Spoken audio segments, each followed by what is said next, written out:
People love to talk about the golf club shallowing in the golf swing. What is shallowing? How do we do it? There's so many different ways to do it that we're not going to go into everything on this video. But one thing I would help you guys to understand is it's not just a matter of taking your arms, making the club go vertical, and then sort of flattening it, right? That is something you could do if you just wanted to understand some basic, extreme, exaggerated feels, which would be the opposite of the player that sort of goes in super flat and then steepens, right? I think the better way to look at it is what causes a steepener and what causes a shallower. Okay, so what do I mean by that? Well, a steepener, we've talked about this plenty of times, but a steepener tends to be when the club, the right hand is, trail hand is more on top. The club, if it's low, tends to work more upward. So the wrists tend to more add some upward hinge. If you don't add turn to that and you lift, and you have sort of the ultimate position for chaos to ensue, right? So if we can kind of understand that if we were trying to get the shaft to go more vertical and then lay down, we can actually do it with our arm joints, okay? So what do I mean by that? Well, if I take my palms and I turn them upside down like this, right?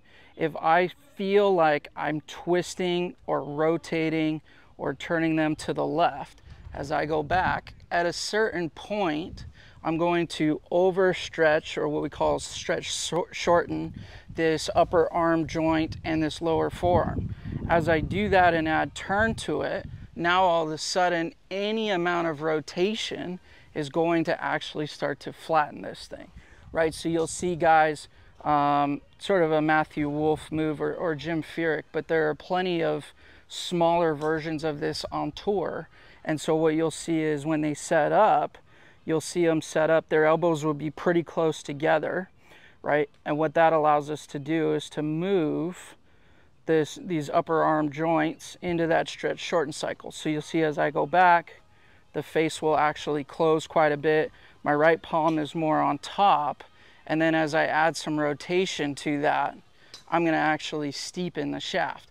But what I'm really doing is I'm really just stretching these joints of the lead shoulder and the trail shoulder working in that left-hand turn, which creates sort of that, we call it stretch shorten cycle, but it's that rubber band effect of that thing laying down like crazy, right? So that would be one way to do it, right? That's the more extreme way if you're looking at just how the shaft works. You think about Viktor Hovland, so his elbows are super close together, and then he's got a pretty weak left and right hand, but his first move, you see how shut the face is.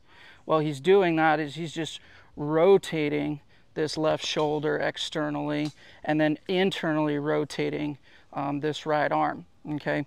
You combine that with a little bit of turn at the top, and now all of a sudden as that thing shallows, it starts to create this ability for us to rotate as players. So all these things will start to happen more and more naturally, as opposed to you just taking your arms, lifting them up steep, and then trying to drop your thumbs behind you, or, you know, tip the water glass if you had a bottle of water, or whatever you want to call it. You see all these drills on Instagram, and again, they're good ideas, but I would much prefer them to work more in the structure of your anatomy and allow that to do it for you, as opposed to you physically manipulating it.